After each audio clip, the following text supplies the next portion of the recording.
어느 집사님, 그 집사님께서 어떻게 예수님을 믿게 되었느냐, 그분의 사연이 이러합니다. 아버님이 돌아가셨어요. 아버님이 세상을 떠나신 것은 극도의 슬픔과 아쉬움인 거예요. 그렇게 너무너무 슬퍼하며 빈소에 앉아 있는데, 그런데 집사님의 말에 의하면 이상하게 배가 고팠다라는 거예요. 그리고 집사님은 이렇게 말합니다. 목사님, 이상하게 너무 슬픈데도 밥이 목구멍으로 넘어갔습니다. 여러분, 사실 그러한 것 같아요. 아무리 슬퍼도 24시간 내내 슬퍼할 수는 없는 법. 잠시 정신이 문득문득 들다 보니 밥도 목구멍에 넘어가고, 펑펑 울다가 잠시 정신을 들어보니 잠잘 때가 되어서 잠도 청하게 되는 것이지요. 그 집사님이 너무너무 슬퍼하는 가운데 정신이 번쩍 든 거예요. 이번에는 배가 고픈 것이 아니라 바로 옆 빈소에서 찬양 소리, 찬송 소리가 들려왔다라는 것입니다. 그때는 예수님을 믿지 않았기에 그 집사님이 처음에는 속으로 저 사람들 쌍놈들이다 이런 생각을 했대요. 여러분, 장례식에서 우리가 보통 부르는 찬송은 뭡니까? 내가 잠시 세상에 내가 살면서 며칠 후 요단강 건너가 만나리, 이런 경쾌하고 힘차고 마치 행진곡을 연상하게 만드는 그러한 찬송을 부르는 거예요. 아니, 사람이 죽었는데 이 죽음의 자리에서 저런 노래를 부르다니 저 사람들은 근본 없는 쌍놈들이다. 처음에 속으로 그렇게 그분이 생각한 거예요. 그런데 3일 내내 그러한 찬송 소리를 듣다 보니 그분의 마음속에 조금씩 변화가 생기더니 이러한 궁금증이 생겼답니다. 처음에는 근본 없는 사람들처럼 보였는데 3일 내내 저렇게 힘찬 노래를 부르는 것, 죽음 앞에서도 이렇게 당당한 그들에게는 과연 무엇이 있는가? 그리고 그 궁금증을 해결하기 위해 얼마 지나지 않아서 교회를 출입하게 되었고, 교회를 출입하다 보니 예수 그리스도를 알고 어느덧 믿게 되었고, 이제 그날을 회상하며 믿음으로 이렇게 그의 이야기를 마무리하고 있다라는 거예요. 그날 우연히 내 옆 빈소에 그리스도인들이 들어왔고, 나는 그 우연 속에서 하나님의 은혜를 경험했습니다. 여러분, 우리가 잠시 머물러 묵상해 보면요, 죽음의 현장 장례식에도 우리가 경험해야 될 하나님의 은혜가 숨겨져 있다라는 거예요. 우리가 오늘 본문에서 만나게 되는 고린도 교회는 그야말로 주님의 은혜, 하나님의 은혜로밖에 설명되지 않은 교회가 바로 고린도 교회인데, 고린도 교회가 세워지기 전 고린도 사회는 그야말로 음란과 타락의 도시였어요. 항구 도시, 예나 지금이나 항구 도시는 사람들이 모입니다. 돈이 모입니다. 그런데 그 도시에는 하나님을 적극적으로 거부했던, 여러분, 하나님을 거부하는 그 인생이 돈이 차고 넘치면 반드시 타락과 탐욕과 음란으로 이어지는 것 아니겠습니까? 그래서 고린도 사람들은 부자였지만 하나님을 거부했기에 그들의 결과 고린도 도시는 음란과 타락의 도시였다라는 거예요. 고린도의 음란은 그들의 잡신, 우상 숭배와 연결이 되는데, 수많은 고린도의 우상 잡신들 가운데 바로 대표적인 음란의 신은 아프로디테 여신이에요. 아프로디테는 그리스 신화에 등장하는 미의 여신인데요. 영어로 말하면 비너스. 아프로디테는 몰라도 비너스는 여러 번 들어봤잖아요. 그 비너스 아프로디테 신전이 어디에 세워졌는가? 고린도에서도 가장 높은 해발 575m에 있는 바위산 꼭대기 아크로 고린도에 비너스 아프로디테 신전이 떡하니 세워진 거예요. 그 신전에는 당시 여자 사제만 해도 1000여 명에 이르렀고, 여사제들의 역할은 무엇인가? 바로 신전을 찾아오는 그들과 성적으로 함께 교합함으로 이것을 비너스가 아프로디테가 기뻐한다. 즉 신전 안에서 잡신의 이름으로 매음을 일삼았던 일종의 매춘부였다라는 거예요. 신전 안에 이렇게 매음이 횡행할진데 신전 밖 고린도 사회는 두말하면 잔소리인 거예요. 그래서 헬라 제국 문화권 속에서도 고린도는 참 타락했다. 그래서 저 사람은 고린도 사람입니다. 이 말은 저 사람은 타락과 음란을 즐기는 사람입니다 라는 뜻이고, 저 사람은 고린도 남자입니다 라는 의미는 기둥서방이라는 뜻이 있고, 저 여자는 고린도 아가씨입니다 라는 의미는 저 여자는 매춘부입니다. 그 정도로 타락과 음란의 도시가 고린도였다라는 거예요. 여러분, 계산기 두들기면 그러한 도시에는 교회를 시작하면 안 돼요. 저보고 교회 개척하세요. 저는요, 절대로 고린도와 같은 도시에 교회 시작 안 할 겁니다. 그런데 그 고린도 타락과 음란의 도시에 교회가 세워졌는데, 고린도 교회가 어떻게 시작되었는가? 그것은 주님의 은혜로 설명이 되어지는데, 사도 바울이 2차 전도행을 하지요. 언젠가 살핀 대로 아덴에서 사역을 마치고 거의 도망치듯 홀로 고린도로 건너가는 거예요. 그러니까 홀로 뚝 고린도에 떨어진 사도 바울, 그동안에 물심양면으로 도우면서 사도 바울, 바울님 설교만 하세요, 목회에만 집중하세요 그러던 성도들과 연락이 다 끊긴 거예요. 그러니 홀로 고린도에 뚝 떨어진 사도 바울은 그 고린도에서 먹고 사는 문제에 부딪히게 됩니다. 그런데 그 바울에게는 어떤 기술이 있었습니까? 바로 천막을 만드는 기술자가 바울이었다. 그래서 먹고 사는 문제를 해결하기 위해서 천막 사업을 하는 천막 가게를 기웃기웃거리다가 천막 제조업자 아굴라 부부를 고린도에서 만났다라는 거예요. 여러분, 이 고린도 전서는 사도행전 18장과 함께 읽어야 되는 거예요.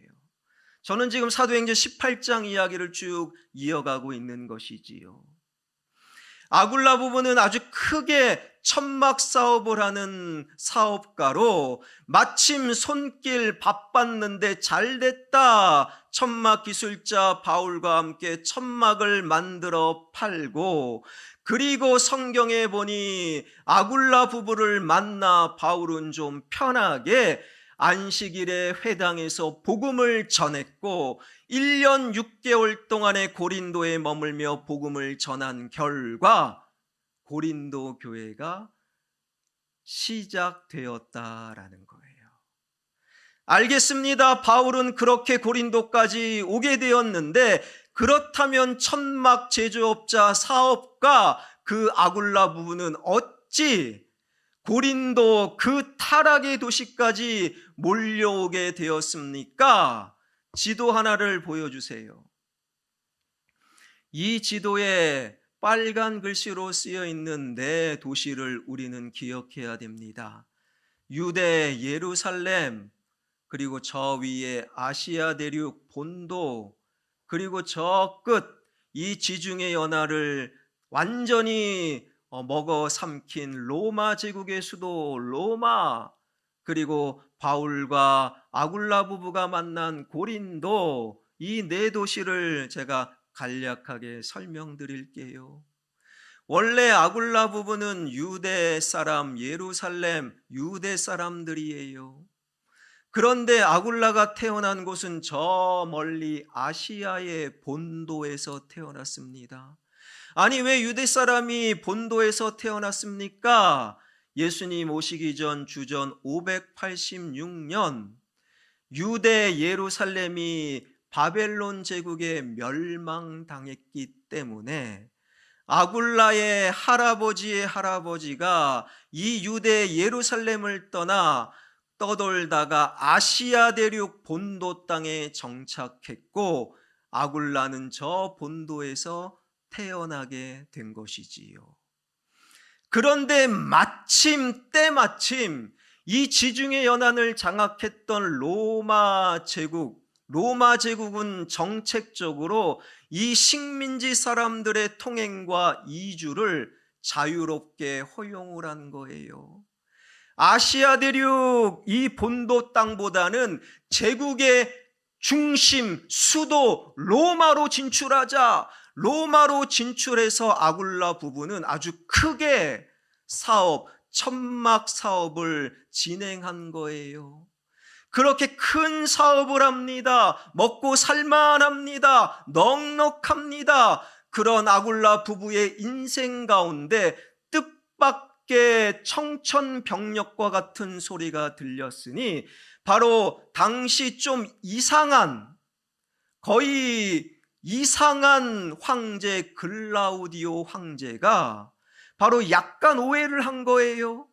그리고 제국의 수도 로마에서는 유대인들을 추방을 하는 추방 명령을 내리게 됩니다. 역사의 기록에 의하면 글라우디오 황제 때 추방당한 유대인들이 약 2만 명, 그때 아굴라 부부가 사업을 다 접고 삶의 터전을 접고 이제는 추방당하여 어디로 갑니까? 바로 고린도로 가게 되었다라는 거예요. 그래서 유대 땅 예루살렘 본도에서 태어났고 로마로 진출했다가 고린도로 추방당하는 아굴라 부부, 이제 저를 보여주시고요. 로마에서 추방당할 당시 아굴라 부부의 제일 중요한 질문은 무엇이었겠습니까? 우리가 어디서 다시금 시작하지? 우리가 다시 어디서 먹고 어디서 정착을 해야 되는가? 그리고 그들 부부 속에 스쳐 지나가는 한 단어가 있었으니 바로 이스트 미디아 경기가 열리는 고린도로 가십시다. 당시 역사적인 기록에 의하면 아테네의 올림픽은 우리가 잘 알지요. 이 올림픽에 버금가는 고린도에 2년마다 펼쳐지는 대운동 경기가 있으니 그것이 이스트 미디아 경기 대회예요. 이스트 미디아 경기 대회의 역사는 이렇습니다.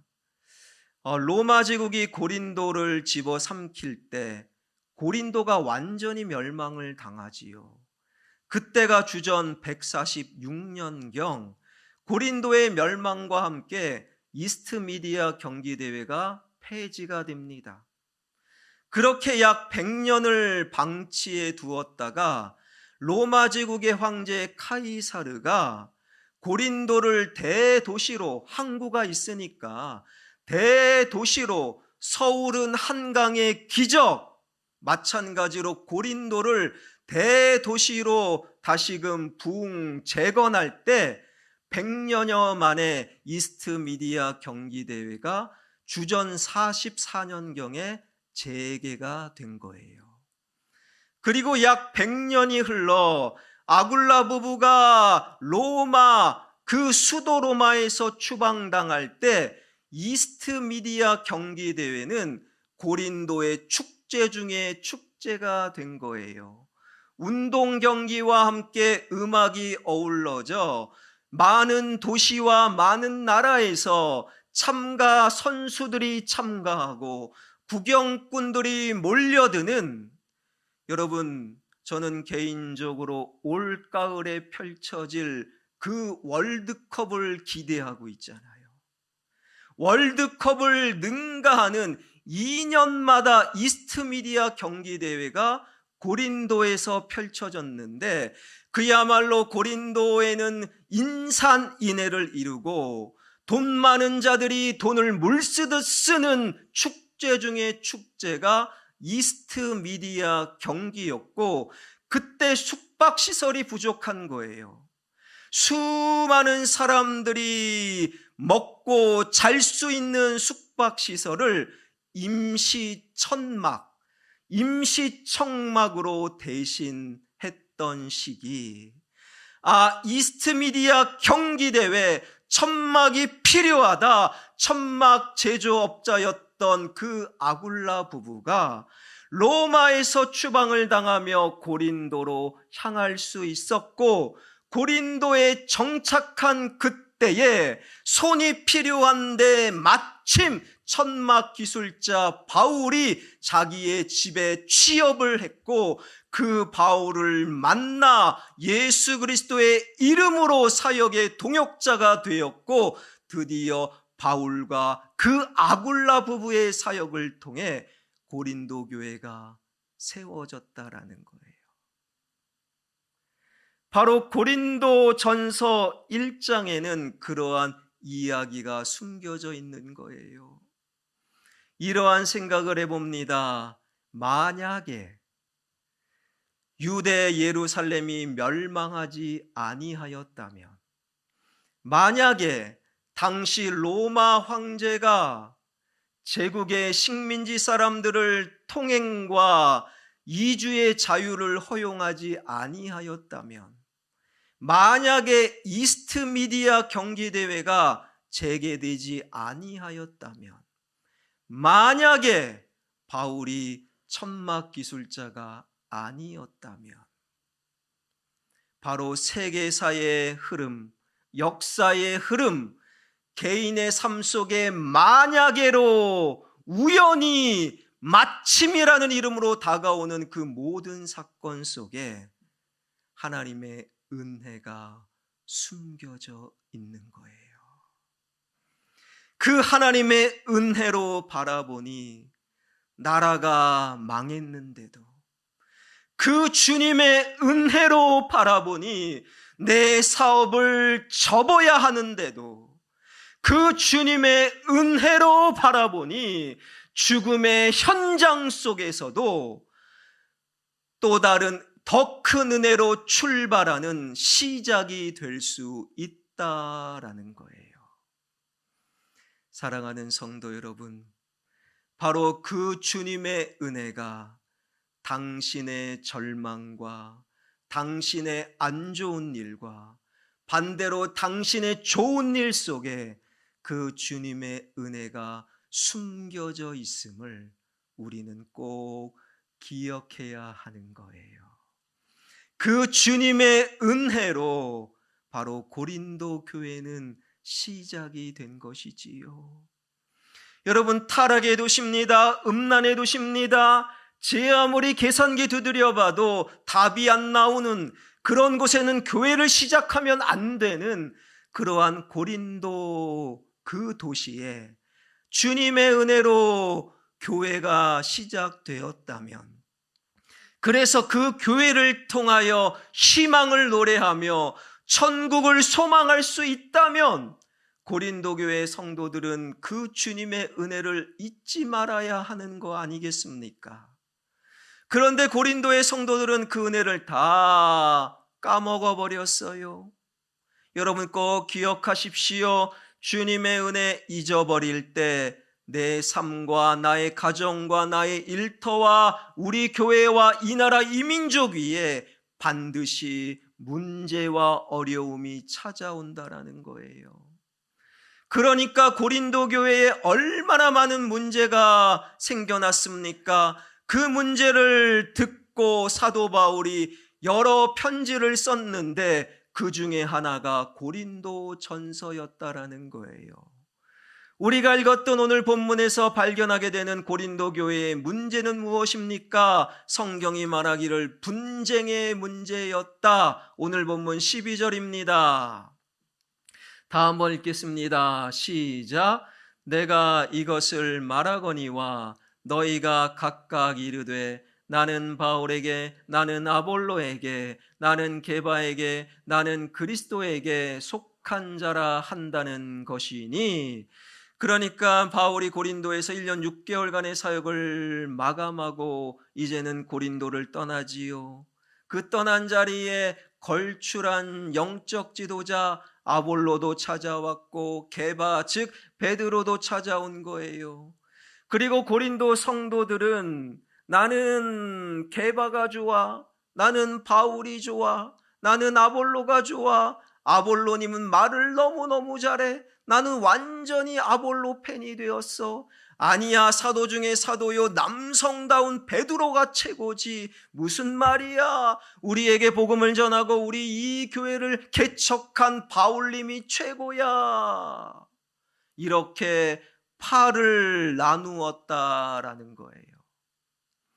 여기서 우리는 잠시 머물러 우리는 생각해 볼 필요가 있어요.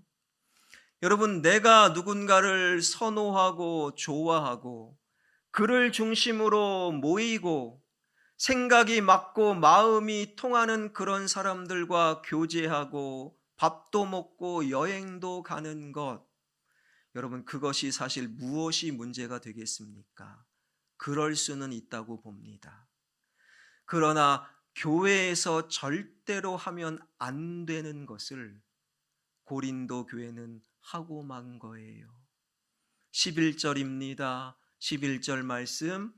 내 형제들아, 글로에의 지편으로 너희에 대한 말이 내게 들리니 곧 너희 가운데 분쟁이 있다는 것이라. 성경에 밑줄 긋는 분들 11절에 분쟁, 10절에 또 분쟁이라는 단어가 나옵니다. 이것을 연결해 보세요. 10절에 분쟁이라는 단어, 11절에 분쟁이라는 단어는 헬라어 원어상 다른 단어예요. 10절의 분쟁은 그냥 나누는 거예요. 끼리끼리 모이는 거예요. 사실 그것까지는 우리는 이해할 수 있어요. 그러나 절대로 하면 안 되는 11절의 분쟁은 어떤 의미가 있느냐? 그렇게 나누어져 서로 간에 욕하고 서로 간에 뒷담화하고 비난하고 싸우고 공격하고 왕따한다라는 의미가 11절의 분쟁이에요. 그것은 절대로 하면 안 된다. 여러분, 마음에 맞는 사람끼리 모일 수 있어요. 그러나 그렇게 모여서 다른 사람을 비난하고 욕하고 싸우고 공격하는 것은 안 된다. 왜요? 그것은 더 이상 교회가 아니기 때문이라는 거예요. 이미 고린도 성도들은 교회됨을 포기하고 있는 거예요. 그러한 고린도 성도들을 향하여 사도 바울은 세 가지 질문을 던지는데 오늘 본문 13절 말씀 다 한번 읽겠습니다. 시작. 그리스도께서 어찌 나뉘었느냐? 바울이 너희를 위하여 십자가에 못 박혔으며 바울의 이름으로 너희가 세례를 받았느냐? 교회됨을 이미 포기한 고린도 성도들을 향한 첫 번째 질문은 무엇입니까? 예수 그리스도가 나뉘었느냐? 아니지요. 나뉠 수가 없지요. 왜요? 우리 삶의 머리, 교회의 머리는 바로 한 분 예수 그리스도이기 때문에. 여러분, 우리 몸을 생각하면 교회가 이해가 되죠. 머리는 하나, 나눌 수 없는 머리는 예수님이에요. 그러나 그 아래의 몸과 지체는 여러 가지잖아요.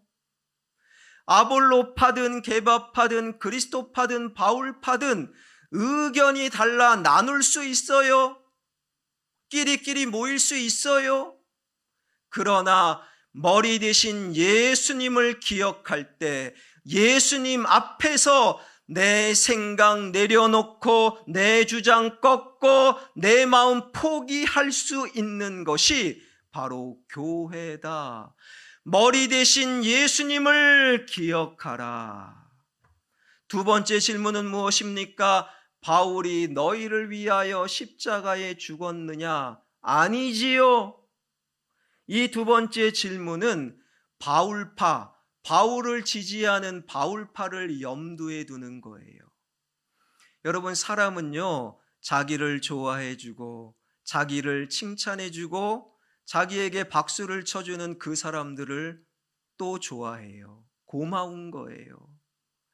여러분, 지금 네 파로 나눠져서 바울, 바울, 바울, 바울 그러는 사람들에게 마음이 당연히 쓰이지요.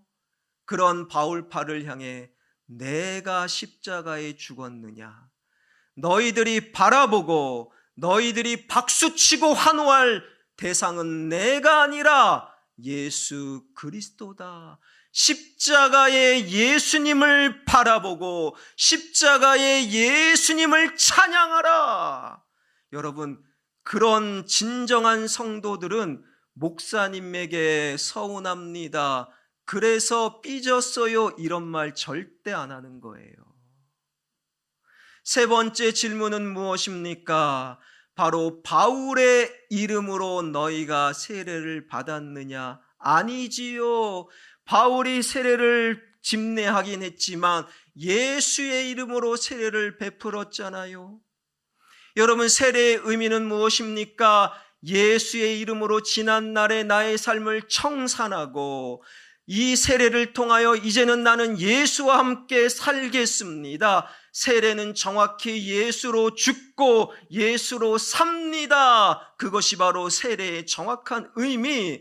그런데 고린도의 성도들은 나는 누구에게 세례받았어? 예수님을 다 내팽개친 채 세례의 겉껍데기만 붙잡고 나는 누구에게 세례를 받았어? 그 집례자를 자랑하며 그것을 계급화시키고 있다라는 거예요. 바울은 그러지 말아라. 이 고린도 성도들을 향한 바울의 세 가지 질문을 정리해 보면, 머리 대신 우리 삶의 머리는 예수 그리스도이다. 그분만을 찬양하며 그분의 십자가만을 바라봐라. 그분으로 인하여 죽고 그 예수로 인하여 살아라. 바로 주님의 은혜를 다 망각한 채 문제투성이인 고린도 교회 성도들을 향해 바울은 예수 그리스도, 그분의 십자가, 그분의 은혜, 그것을 지금 목 놓아 외치고 있는 거예요. 저는 개인적으로 제 아내에게 참 잘하는 남자입니다. 그렇게 안 보이십니까? 제가 제 아내에게 잘해요. 잘하는 이유, 100가지 이유 가운데 하나는 원래 저는 그런 남자예요. 그것과 함께 한 99번째 이유는 어느 날 저하고 함께 사는 제 아내가 이제는 열받아서 어디 가서 저의 실수와 허물, 그런 여자는 아니지만 저 혼자 생각하기를 실수와 허물과 저의 부족함을 다 폭로할까 봐 또 잘해주는 마음도 있어요. 여러분들이 저를 보기에는 제가 주로 설교할 때, 그리고 신방할 때, 제가 앞에 서서 목사로 설 때 주로 저를 보지 않습니까? 그러니까 저는 좀 괜찮은 사람으로 보이잖아요. 그리고 저는 교회를 잘 알아요. 무엇을 드러내고 무엇을 드러내지 말아야 하는지. 그래서 때로는 이건 아닌데 내 감정을 드러내지 않기 위해 목회하다가 필요에 따라 가면을 쓸 때가 있어요. 그런데 집에 들어가면 그 가면 쓸 필요가 없지요. 그렇게 감정에 따라 말하고 행동하는 저의 허물과 실수를 제 아내는 다 알고 있지요. 그런데 성경에 보니 제 관점으로 이해가 안 되는 부분이 참 많은 것이, 성경은요, 한 개인의 실수와 허물과 부족함을 다 낱낱이 기록하고 있는 거예요. 아마 제가 아브라함이면 하나님께 막 따질 거예요. 하나님, 왜 이런 숨기고 싶은 비밀까지 다 성경에 기록해서 믿음의 신앙의 후배들 앞에 창피하게 하십니까? 아브라함 보세요. 하나님 말씀 비웃었어요. 하나님 말씀 가볍게 여기고 여종 하갈을 씨바지로 삼잖아요. 그리고 아내 사라를 향해 쫄장부처럼 이제 나 살기 위해 오빠 동생 합시다. 쫄장부 중에 쫄장부가 바로 아브라함이었던 거예요. 다윗은 어떻고요? 다윗 보세요. 있어야 할 자리 있지 않습니다. 그리고 왜 그 밤에 옥상에 올라갑니까? 그리고 옥상에서 왜 보지 말아야 될 것 그것 봅니까? 그러다 보니 끓어오르는 그 욕망을 참지 못하고 유부녀된 그 밧세바를 그날 밤 성폭행하잖아요. 이것이 다 드러날까봐 바로 밧세바의 아내 충신 우리아를 살인 교사하여 살인하게 만듭니다. 여러분, 다윗은요, 무서운 범죄자예요. 그럼에도 그 아브라함을 여전히 믿음의 조상으로 고백하고, 그 무서운 범죄자 다윗을 하나님 마음을 시원케 하는 위대한 신앙인이요 이스라엘의 멋진 왕으로 고백하는 것은 그들의 실수와 허물과 부족함을 주님께서 감싸주시고 주님께서 채워주시는 주님의 은혜. 여러분, 그래서 신앙이라는 것은 깨끗하고 완벽한 사람들의 이야기가 아니라 주님의 은혜를 경험한 사람들의 이야기요. 예배자와 그리스도인이라는 것은 내가 죄를 극복하고 이긴 자를 말하는 것이 아니라 여전히 죄 속에 있으면서도 용서의 은혜를 경험한 자들을 가리켜 그리스도인이라고 부르는 것이지요. 사도 바울은 그 십자가의 은혜, 그 십자가의 예수님을 놓치지 말아라. 그 예수를 놓칠 때 우리 삶에 커다란 문제는 찾아오고 그 문제를 이길 수 있는 것 또한 예수님의 은혜밖에 없다. 이것이 바로 사도 바울을 통한 하나님의 말씀이라는 거예요. 사랑하는 성도 여러분, 우리가 오늘 또 만나는 그 사람과의 관계 속에서, 우리가 해결해야 될 그 문제 속에서 마침 우연히 뜻밖의 이상하다 말하는 그 일 속에 주님의 은혜가 숨겨져 있음을 기억하시기 바랍니다.